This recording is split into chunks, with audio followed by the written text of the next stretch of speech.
Good morning, everyone, and welcome back, Johan Muller from Snyman De Jager. I want to actually say welcome to Season 1, Episode 3. Might change again. Morning, Johan. Good morning, Amore. Thank you very much for the opportunity. Yes, it's actually quite crazy that, we have a specific information session one afternoon, and then the following morning we've got brand new news, depending on how the specific regulations change from time to time. This specific aspect that we need to address with our participants is no exception to the rule. Yeah, that is so true. I think the last one we had was last week Friday, and the one before that was in the week before. And every time we chat, the relaxations are getting better and the movement are getting better. So this is actually good news for everyone that wants to move tenant-wise. Definitely. Johan, I want to ask you this morning, what happened and what changed since we spoke last in terms of moving regulations? Amore, I think it's prudent that we just have a look at the changes in the Government Gazette and basically what the initial restrictions were with regards to the moves of tenants and registered owners, and how it has progressed in 7 days' time. For those participants who remember our initial discussion, we basically referred to a Government Gazette that was published on the 7th of May 2020. And there were a couple of restrictions for purposes of movements of tenants. First and foremost, and I'm going to quote out of the relevant Government Gazette, it says that if you entered into a new lease agreement before or during the lockdown period, but bearing in mind that that was restricted up until the contract date, the 30th of April 2020, then you were allowed to move. So you basically had that restriction with regards to when you entered into the rental agreement. And then it was also restricted to those specific people who received transfer of the property as registered owner prior to lockdown. In other words, you had to have received registration, but you were landlocked as a result of the lockdown regulations. And then again, the previous Government Gazette also limited those moves up until a fixed date of the 7th of June. So if you did not do your thing or moved in that specific period up until the 7th of June, it was basically, it was taboo. You could not move after that. Now, our specific Government Gazette that was published yesterday, pardon me, it basically had a relaxation of those specific rules. First and foremost, the date of the 30th of April has been abandoned. So, it's not a restricted rental agreement. You can enter into a rental agreement which authorizes the occupation of a new rental premises. And the specific new movement regulations say that if movement is required of persons or goods, where a person is relocating to a new place of residence, then in that regard, I can enter into such an agreement. Or if it is an agreement that's already been reached, then I can utilize that agreement. But obviously I need a source document that entitles me to move. So that rental agreement, or even the offer to purchase that authorizes me to occupy the premises, will suffice to provide me with a relevant required permit.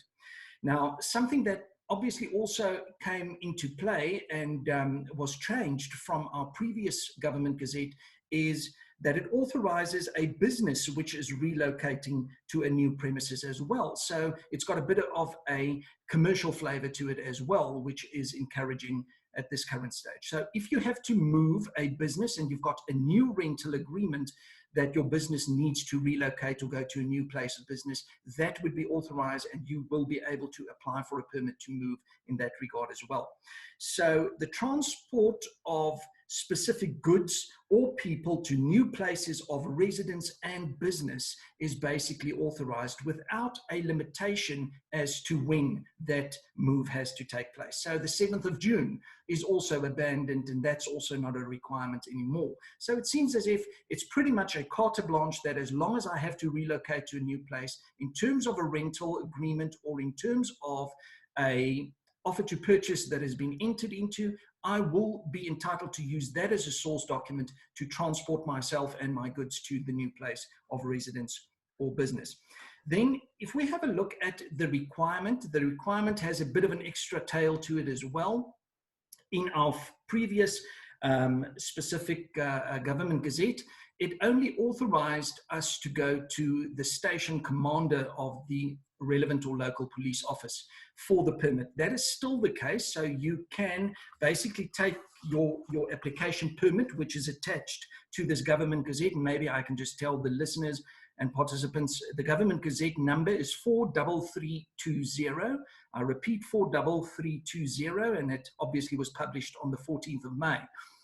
There is a permit format or form attached to it.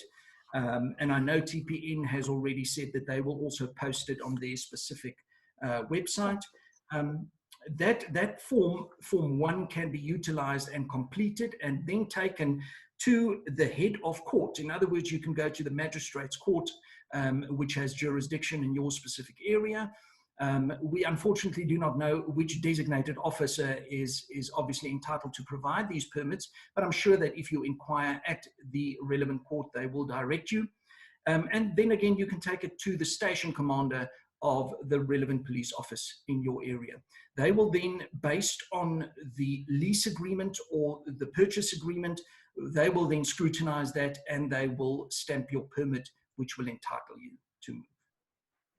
And I think, so just to summarize, Johan, you are saying that one, I can enter into a new contract. And then two, if I am commercial or even retail, this means now with this new law that I am also able to move business. Correct.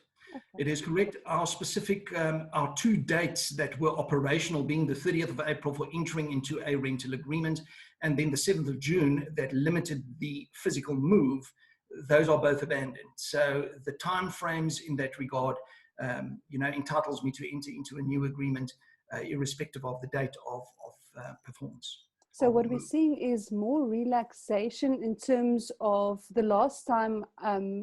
How it changed is it was linked to dates, and now it's not linked to dates anymore, and it's also not only just linked to people that have to move because this is their basic need to do so. What's changed now is that even commercial and retail people are also allowed to move. Correct. Maybe I can just add another category which is also included in this specific government gazette, and that is the movement which is obviously necessitated due to domestic violence. Okay. We've seen that the cases of domestic violence, unfortunately, is escalating at this current stage. I can imagine due to the lockup circumstances and people probably getting or being on edge and being agitated, etc. But if it is required that the move needs to take place or necessitated as a result of domestic violence, there is a procedure in terms of which you can apply for such an interdict or an order, and simultaneously with that you will be entitled to apply for a permit basically to move as a result of that order as well. Yes, and I think that's important to say that. Johan, thank you for always giving your time to assist the people. I just want to ask you one more question that I thought of now is, if I want to get a hold of this government gazette to read through that specific clauses that you just stated now, where can I get that? Well, my experience is I haven't Googled this specific one, but, if you, the previous one, for example, was readily available just by means of Googling Government Gazette. And if you slot in the Government Gazette number, again, 43320, of even 14 May, it will definitely prompt the Government Gazette, and the whole version of it will be, it's only a 7-page Government Gazette. And I think what's of importance, if you want to scrutinize the wording, you can do that, but of importance is obviously Form 1, which is the template that you need to use to go to the relevant station commander or the court for purposes of the permit. Okay, great. Thank you, Johan. And we'll probably do this next week, Friday again, hopefully, when the changes. Hopefully sooner. Maybe sooner if the relaxation comes through a bit more rapidly than in the past. So it's a good thing. And I think the more freedom of movement is provided, the better. Yes. We still, unfortunately, don't have estate agents being able to roam around and do their normal functions, which I think is highly overdue.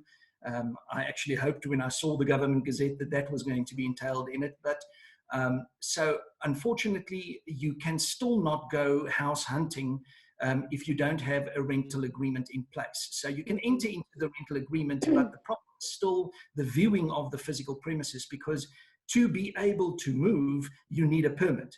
And for the estate agent to take you out, you need to go out legally. And unfortunately, that can only be done. So it's a bit of a chicken egg situation. And hopefully we will get that sorted out with the next couple of amendments. I think that's important to say, Johan, because as we were just ending off, you said that. And this is important to note, that you cannot go and view properties, but you can enter into a new contract. And this is especially very important. Definitely. Okay. Thank you, Johan, for your time. And we'll do this again. My pleasure. Thank you very much. Have a good day. Bye-bye.